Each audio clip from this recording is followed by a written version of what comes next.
오늘은 여러분과 성경 요한계시록 6장에 나오는 4명의 말 탄 자에 대해 대화를 원합니다.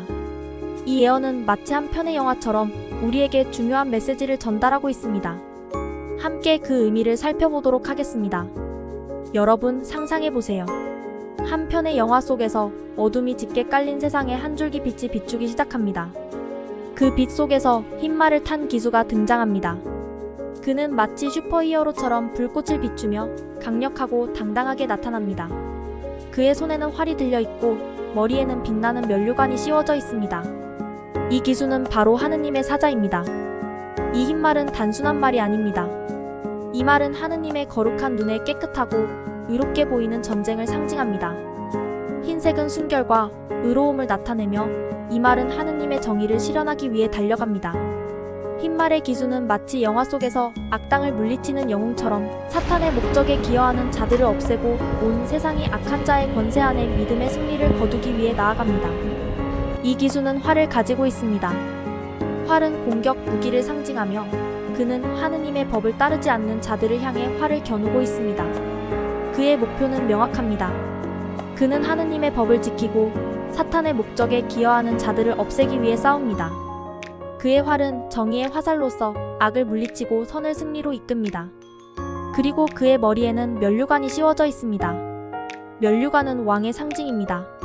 그는 하느님의 왕국을 대표하며 하느님의 권위를 가지고 있습니다. 그는 온전한 승리를 거두기 위해 이기면서 나아갑니다. 그의 승리는 단순한 승리가 아닙니다.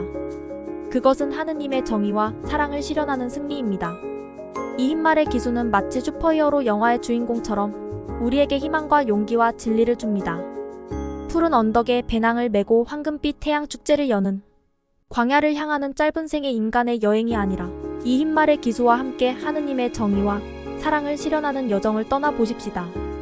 그의 활과 면류관을 통해 우리는 하느님의 법을 따르고 사탄의 목적에 기여하는 자들을 물리칠 수 있습니다. 그의 승리는 우리의 승리이며 우리의 싸움입니다. 이제 두 번째 말이 등장합니다. 한 편의 전쟁 영화 속에서 어둠이 짙게 깔린 전장에 붉은 말이 등장합니다. 이 붉은 말은 마치 불길처럼 타오르며 그 위에 탄 기수는 전쟁 영화의 악당처럼 무시무시한 모습으로 나타납니다.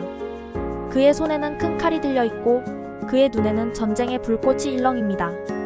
이 기수는 바로 전쟁의 화신입니다. 이 붉은 말은 단순한 말이 아닙니다. 이 말은 전쟁과 피를 상징합니다. 붉은색은 피와 폭력을 나타내며 이 말은 사람들 사이의 평화를 없애고 서로 살육하도록 합니다. 붉은 말의 기수는 마치 영화 속에서 무자비하게 싸우는 악당처럼 사람들 사이의 평화를 없애고 서로를 죽이게 만듭니다. 이 기수는 큰 칼을 가지고 있습니다. 큰 칼은 전쟁과 폭력을 상징하며 그는 이 칼을 휘둘러 사람들 사이의 평화를 없애고 서로를 살육하도록 합니다. 그의 목표는 명확합니다. 그는 사람들 사이의 평화를 없애고 전쟁과 폭력을 통해 세상을 혼란과 공포에 빠뜨립니다. 그의 칼은 피로 물들고 그의 길은 죽음과 파괴로 가득합니다. 붉은 말의 기수는 마치 전쟁 영화의 악당처럼 우리에게 재앙적 두려움을 줍니다. 그는 사람들 사이의 평화를 없애고 서로를 살육하도록 합니다. 그의 칼은 전쟁과 폭력을 상징하며 그의 길은 죽음과 파괴로 가득합니다. 1차 세계대전, 2차 세계대전, 그리고 최근의 여러 전쟁들이 이 예언을 성취하고 있습니다. 여러분, 이 붉은 말의 기수와 함께 전쟁과 폭력의 길을 따를 것인가요? 아니면 평화와 사랑의 길을 선택할 것인가요? 선택은 바로 여러분의 마음에 달려 있습니다. 이제 세 번째 말이 출현합니다. 한 편의 공포 영화 속에서 어둠이 짙게 깔린 도시 한가운데 검은 말이 등장합니다. 이 검은 말은 마치 그림자처럼 어둡고 무겁게 다가옵니다. 그 위에 탄 기수는 마치 기근과 고통의 상징처럼 무시무시한 모습으로 나타납니다. 그의 손에는 저울이 들려있고 그의 눈에는 절망이 가득합니다. 이 기수는 바로 기근의 화신입니다. 이 검은 말은 단순한 말이 아닙니다. 이 말은 기근과 고통을 상징합니다. 검은색은 어둠과 절망을 나타내며 이 말은 식량 부족과 기근을 의미합니다. 검은 말의 기수는 마치 영화 속에서 절망에 빠진 사람들처럼 식량을 저울에 달아 배급해야 하는 상황을 나타냅니다. 이 기수는 저울을 들고 있습니다. 저울은 식량 부족과 기근을 상징하며 그는 이 저울을 통해 식량을 배급합니다. 그의 목표는 명확합니다. 그는 식량 부족과 기근으로 인해 사람들을 고통에 빠뜨립니다. 그의 저울은 무겁고 그의 길은 절망과 고통으로 가득합니다.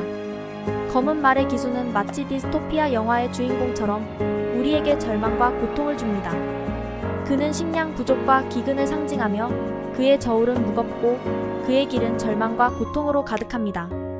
인류는 1차 세계대전이 발발한 1914년 이후로 기근은 계속해서 세계적인 문제가 되어왔습니다.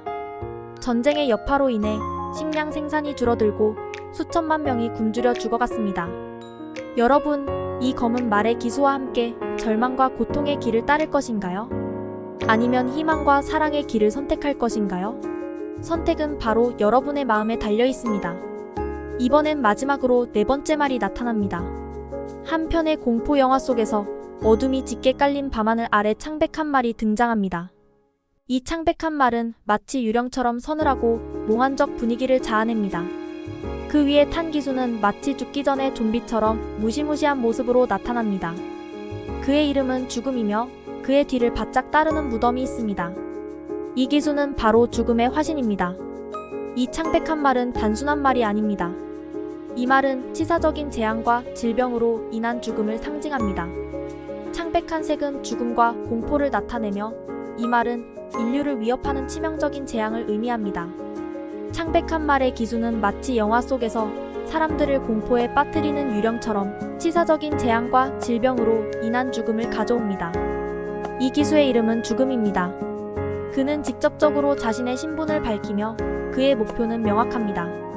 그는 치사적인 재앙과 질병으로 인해 사람들을 죽음으로 몰아넣습니다. 그의 뒤를 바짝 따르는 무덤은 그의 길을 따라 죽음이 뒤따른다는 것을 상징합니다. 그의 길은 죽음과 파괴로 가득합니다. 창백한 말의 기수는 마치 공포영화의 주인공처럼 우리에게 두려움과 공포를 줍니다. 그는 치사적인 재앙과 질병으로 인한 죽음을 상징하며 그의 이름은 죽음입니다. 스페인 독감, 에이즈, 코로나19 등 여러 전염병들이 이 예언을 성취하고 있습니다. 그의 길은 죽음과 파괴로 가득하며 그의 뒤를 바짝 따르는 무덤은 그의 길을 따라 죽음이 뒤따른다는 것을 상징합니다.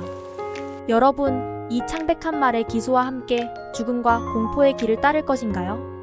아니면 희망과 사랑의 길을 선택할 것인가요? 선택은 바로 여러분의 마음에 달려 있습니다. 이제 우리는 이 어두운 세상에서 어떻게 살아가야 할까요? 요한계시록 12장 10절에서 흰말을 타신 예수께서는 이미 사탄을 하늘로부터 내쫓을 정도로 이기셨습니다. 그분의 이기는 일에는 생존할 사람들이 당신과 내가 되어야 합니다. 시편 37편 29절은 의인은 땅에서 영원히 살 것이라고 말합니다. 우리는 이 어두운 세상에서 생명의 말 탄 자와 함께 영원한 죽음으로 떠날 것인가요? 아니면 흰말 타신 예수를 따라가서 영원히 사는 사람이 될 것인가요? 선택은 바로 여러분의 마음에 달려 있습니다.